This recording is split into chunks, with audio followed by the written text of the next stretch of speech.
Have you ever wondered how a single mistake could change the course of an entire life? In the unforgiving wilds of the 1800s, where dust storms rolled across endless plains and every day felt like a battle for survival, a young bride stepped off a stagecoach, her heart pounding, her life about to begin. But fate, or perhaps God's hand, had written a different story for her than the one she thought she was walking into.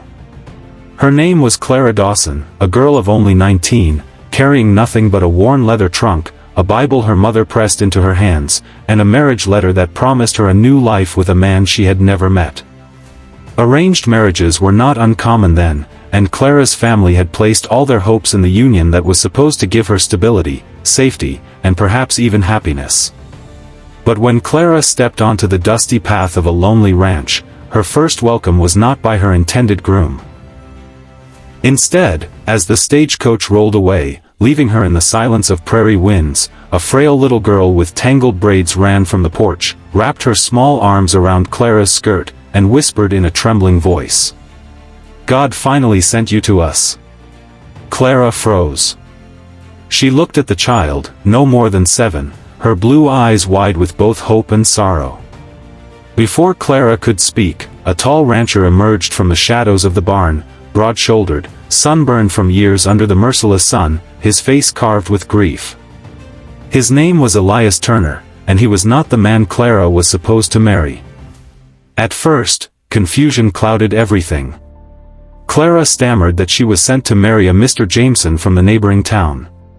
But the letter had been misdelivered, the stagecoach had been rerouted, and somehow, through a tangle of mistakes, she had ended up here, on the Turner Ranch, where sorrow still hung in the air like a storm cloud. Elias had been a widower for 2 years, raising his little daughter, Mary, alone after his wife had died of fever. And in Mary's eyes, Clara was the answer to her innocent prayers, a mother sent by God himself. Clara had a choice that night. She could demand to be taken back, to wait for another stagecoach to carry her toward the life her family had planned. Or, she could listen to the silent tug in her chest, the one that made her stay when Mary held onto her hand and begged her not to leave. So Clara stayed, just for a night. Then one night turned into a week, and one week into a season. Life on the frontier was never easy. The Turner Ranch was struggling. The cattle were thin, the fences broken, and Elias, though strong, carried a weight of grief that made his work heavier each day. Clara stepped in where she could. She cooked meals that filled the house with warmth again. She mended clothes, tended to the chickens, and told Mary bedtime stories that stitched hope into the little girl's heart. And slowly, very slowly, Elias began to see that Clara was more than an accidental visitor. But storms always test what the heart builds. One brutal winter, the ranch was struck by tragedy. A fire spread through the barn one bitter night, threatening to destroy everything they owned. Elias nearly lost his life trying to save the cattle, and Clara, without hesitation, ran into the flames to pull Mary from danger. Her courage that night wasn't just about saving a child, it was about proving that love, real love, isn't born from contracts or letters. It is born from sacrifice. When spring came, Clara's intended fiancé finally arrived, furious that his bride-to-be had been misplaced. He demanded that she leave with him, waving the signed agreement that bound her to his name. The decision tore at Clara's soul.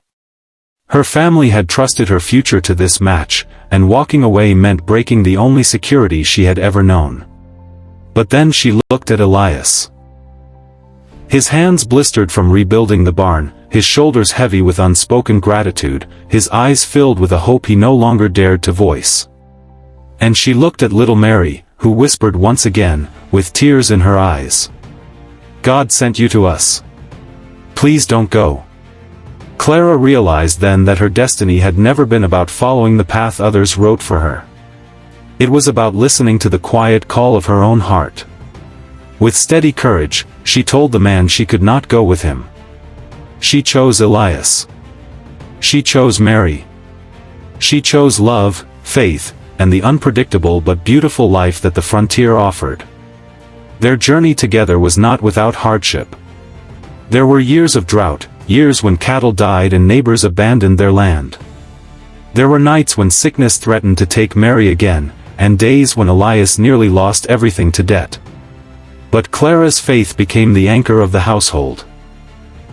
She prayed over their meals, worked alongside Elias in the fields, and reminded him that their struggles were not punishments but stepping stones toward the blessings God had prepared. In time, their ranch became more than just land. It became a haven for weary travelers, a place where neighbors gathered during storms, and a home where love overcame loss. Clara and Elias raised Mary together, and in later years, their own children too. And though the prairie winds carried many stories across those endless plains, theirs was whispered with reverence, a tale of how a mistake led a young bride to the wrong ranch, but to the right destiny. So when you hear the winds whistle through forgotten places, remember this: sometimes the wrong road takes us exactly where we are meant to be. Sometimes the mistake is the miracle. Sparkle's message for viewers at the end. This story reminds us that life's greatest blessings often come through unexpected detours. What feels like a mistake may be God's hand guiding us toward the people, the love, and the purpose we were always meant to find.